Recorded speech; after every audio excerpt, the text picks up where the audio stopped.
Le 18 novembre 1938 paraissait dans l'Action française la critique de François Vineuil consacrée au film Ernest le Rebelle, texte intégral. On se plaint constamment, dans notre cinéma, de l'absence des scénarios originaux ou d'œuvres qui puissent en tenir lieu. Tout nous porte à penser que l'on s'en plaindra longtemps encore, à voir la façon dont on accommode les rares essais que des écrivains ont faits dans ce sens. Cette semaine nous apporte le cas d'Ernest le Rebelle. Monsieur Jacques Perret est un de nos plus sympathiques confrères du grand reportage. Comme il a non seulement un talent de journaliste, mais une vive imagination, il a ramené d'un voyage en Amérique du Sud une succulente idée de roman. Il est évident qu'en le développant, il a très souvent pensé au cinéma. Cette histoire était conçue pour lui. Mais comme les producteurs auraient ri au nez de M. Jacques Perret, s'il leur avait apporté son projet, il en a fait un livre qui parut l'an dernier à la Nouvelle Revue Française. Ce livre est extrêmement réussi et amusant, hormis quelques légers tarabiscotages de style qui sont la marque d'un début. On y voit un brave bougre de violoniste, un obscur tâcheron d'orchestre, chauve, étriqué, sans la moindre ambition, que le hasard d'un contrat fait partir à bord d'un paquebot de l'Atlantique Sud. Ernest Pic est son nom. Pendant une escale, Ernest, troublé par le climat tropical, s'offre une fantaisie amoureuse. Il se fait entauler.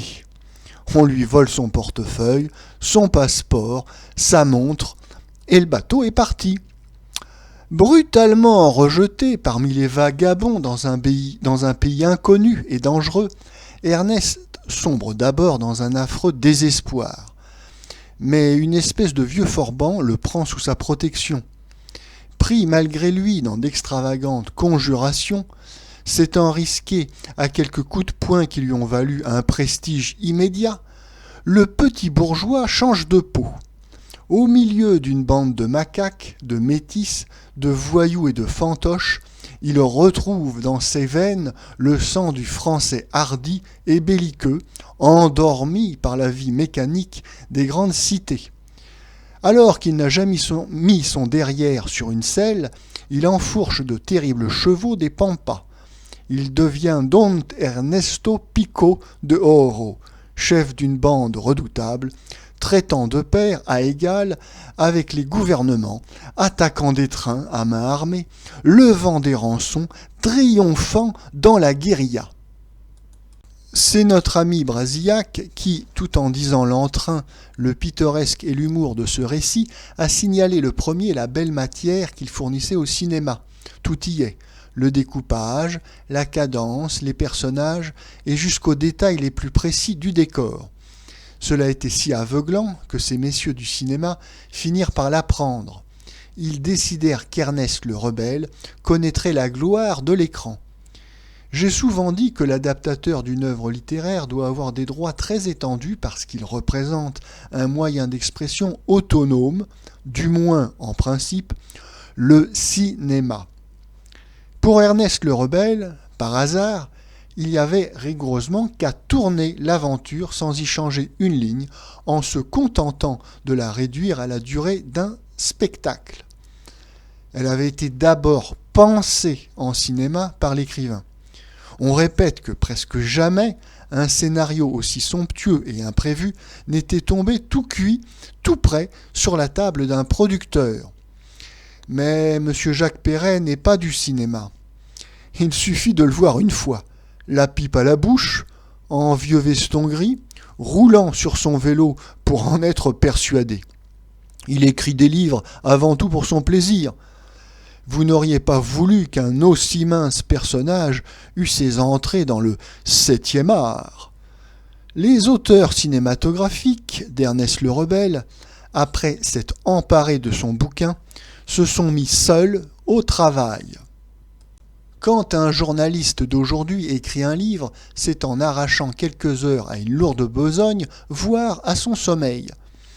Travailler, pour les cinéastes, c'est s'installer à 12 dans un des meilleurs hôtels de la Côte d'Azur ou de Bretagne, avec de jolies personnes, une suite de splendides voitures, et dicté à des secrétaires entre 5 copieux repas et autant d'apéritifs, sans ligne qu'on raturera le lendemain.